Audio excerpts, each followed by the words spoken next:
What if someone kept following you wherever you went? Good evening, everyone.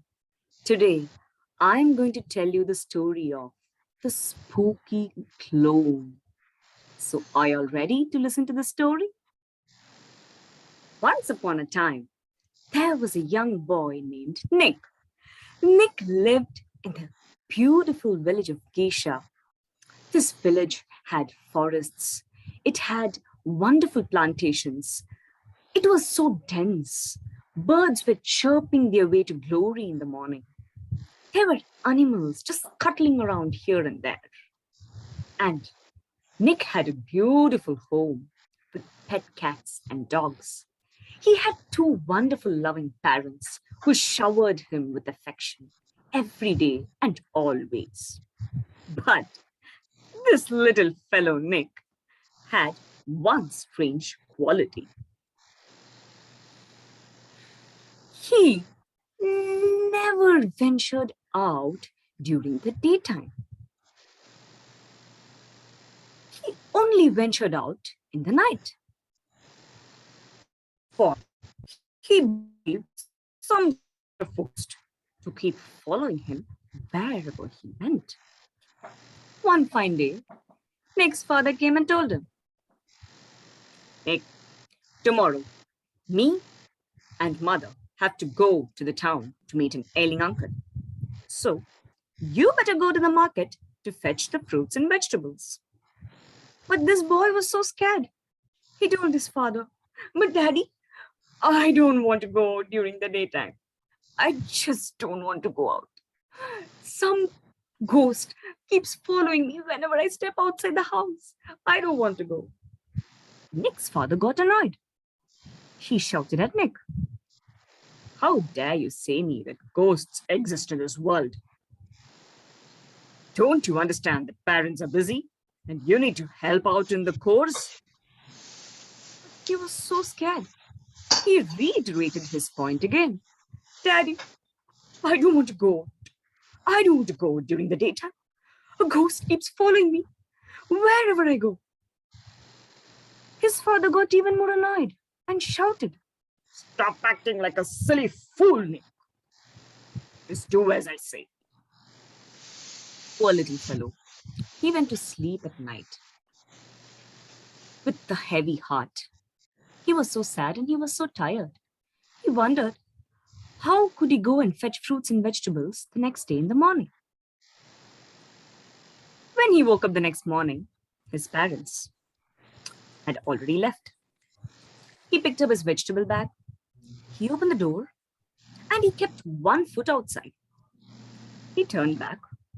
There was no one. So he thought to himself, maybe I was silly to assume that ghosts keep following me during the daytime. And then he kept another step outside and again turned back. There was no one. So he thought to himself, maybe I was really silly to assume ghosts to keep following humans. And feeling so confident, he kept the third, the fourth, the fifth, the sixth step. After a few steps, he simply stopped. He slowly turned towards the right. There he saw a big figure. Its head was big, its legs were still. It could walk, but it could not talk. Yet from behind, it was looming large. He got so scared, this poor fellow. He started crying. Somebody help me. Somebody help me.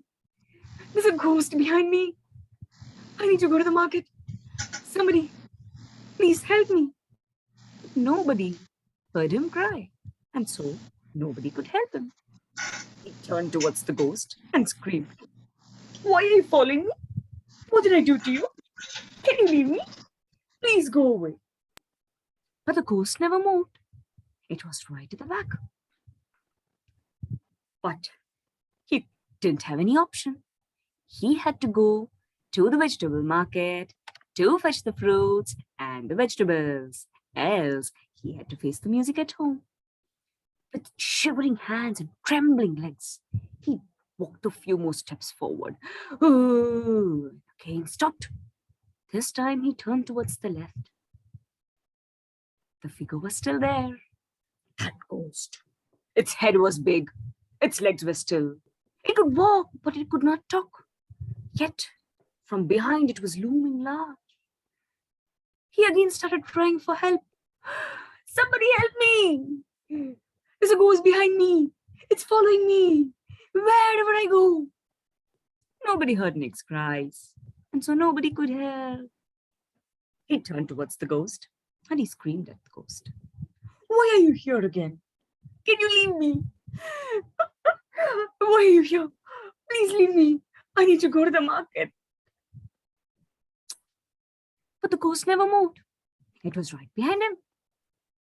He could no more walk with fear, and he ran here and there to search for a place to hide. He found a hole inside a tree, and he went and sat inside that hole of the tree, petrified in fear. A few minutes later, an old lady was passing by. She wanted to rest under the shade of a tree, and she just searched for a place to sit. She went to the tree where this little fellow was hiding. And as she put her bags down, she just sat down. She was just meddling something with her bag, and she found a small human toe from behind. She slowly went from the tree and peeped inside its hole. There, this old woman saw this little fellow seated in fear. She asked this fellow, "Oh, little fellow, what brings you here?" He was so afraid. "Grandma, whenever I go out in the daytime, a ghost keeps following me. I'm so scared. I need to go to the market to fetch fruits and vegetables." "Oh, just give me a hand and come out. Let me see. Where is this ghost?" "I don't want to come out. If I come out of the hole, this ghost will be right behind me." Grandma tried to pacify this fellow. "Oh, little guy, come on. Just give me a hand. Don't be afraid." With his shaky hand, he just, stretched. And Grandma slowly pulled his hand, and this guy came out of the hole of the tree. He was shocked with what he saw. When he came out, this fellow was standing with the old woman whom he revered as grandma under the sun. And he started jumping in frustration. "I don't want grandma. I want to go away."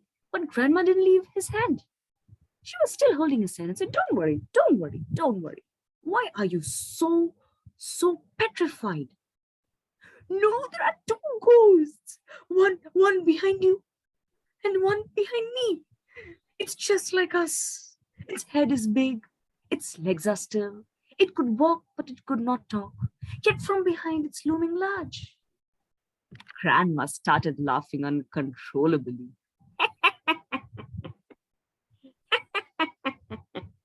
"You silly fellow. You mad fellow. These are not ghosts. They are our shadows, a reflection of us in light. A shadow is a lifeless being. You need to make friends with it." He got perplexed. He asked Grandma, "But will it hurt me? Will it kill me? Why is it scaring me?" Grandma said, "That is the fear that you have in your mind. It is lifeless. It's just your reflection in light. It's not going to harm you. You need to remove the fear. And if you want to remove the fear, you need to make friends with it." Nick was so happy to listen to Grandma's advice. And on listening to her words, he pacified himself. He was so happy that there was someone who could help him overcome his fear. Thanking Grandma, he happily hopped to the market. He bought the fruits and vegetables, and on his way back, he was singing a very lovely song. My shadow My shadow, everything I do, my shadow does too. My shadow can walk, my shadow can jump, my shadow can snap, and my shadow is my lifelong friend. He went home, and when he opened the door, he was surprised to see a room full of gifts, with parents standing next to the door. He was shocked and asked his father, "Daddy, what is all this?"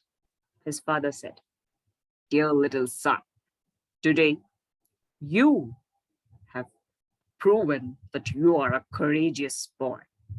For the first time in so many years, you have overcome your fear. You have faced it and you have emerged victorious." He narrated how the old grandma had actually helped. And his father was asked. His father was surprised and asked him, "Who is this grandma? There is nobody who lives in this beautiful village except me and you." And he saw there was a woman. She was just by, and she saw me, she found me, she convinced me that I was afraid of my own shadow. And his father replied, "Okay, so if you didn't listen to me, there was somebody else you listened to. Somebody else was able to convince you to overcome your fear. Nevertheless, you have proven to me that you are somebody who can battle and emerge victorious." So, saying so, this is the end of the story. Nick was never afraid of his own shadow, and after that, he ventured in the daylight outside for buying fruits and vegetables, for playing with his friends, besides playing in the night. So that brings the end of my story. Thank you. Thank you.